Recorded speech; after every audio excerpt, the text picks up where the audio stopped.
সোমবার থেকে খুলছে সরকারি স্কুল, তবু বিকাশ ভবনের সামনে আন্দোলন চালিয়ে যেতে চান চাকরিহারা শিক্ষক শিক্ষিকারা। চাকরিহারা শিক্ষক শিক্ষিকাদের অন্যতম মুখ চিন্ময় মণ্ডল জানান, রোটেশন অনুযায়ী আন্দোলন করছি। এদিকে যোগ্য শিক্ষক শিক্ষিকা অধিকার মঞ্চের তরফ থেকে আগামীকাল ধিক্কার মিছিল এবং ন্যায়যাত্রার ডাক দেওয়া হয়েছে। গড়িয়াহাট মোড় থেকে যাদবপুর 8B বাস স্ট্যান্ড পর্যন্ত মিছিল হবে। কথা বলে নেব, বিউ রয়েছেন আমার সঙ্গে।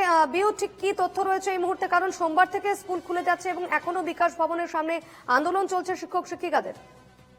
একদমই দেখো রিপর্ণা, এই সোমবার থেকেই স্কুল খুলেছে সমস্ত রাজ্যে যে সমস্ত সরকারি স্কুলগুলি রয়েছে সেই সমস্ত সরকারি স্কুলগুলি খুলেছে। এবং তারপরেও দেখা যাচ্ছে যে আন্দোলন মঞ্চে সোমবারে তারা আন্দোলন মঞ্চে না থাকলেও কিন্তু তারপর গতকালের পর আজকেও আছেন এবং অন্যতম মুখ চিন্ময় মণ্ডল তিনিও আন্দোলন মঞ্চেই রয়েছে। ফলে তাদের বেশ কয়েকজন শিক্ষক শিক্ষিকারা তারা নিজেদের স্কুলে ফিরে গেলেও কিন্তু অনেকেই এখনো পর্যন্ত তারা এই আন্দোলন মঞ্চে আছে। এর আগেও আমরা দেখেছি বারবার মুখ্যমন্ত্রী শিক্ষামন্ত্রী তিনিও বারবার বলেছেন শিক্ষক শিক্ষিকাদের স্কুলে ফিরে যাওয়ার জন্য। কারণ এই যে 26,000 শিক্ষক শিক্ষিকা চাকরি চলে যাওয়ার পর থেকেই একটা অনেক স্কুলেই শিক্ষা সংকট, সেই সংকট তৈরি হয়েছিল।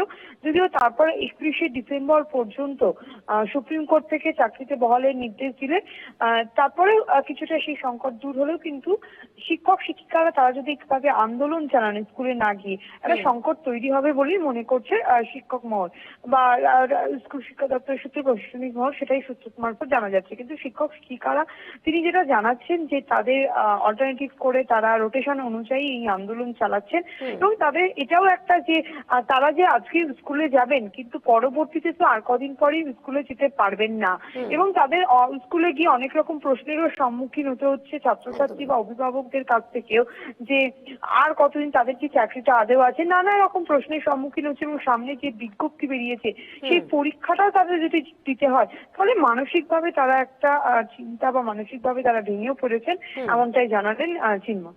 বেশ, অবশ্যই এদিকে নজর থাকবে। ধন্যবাদ বিউ।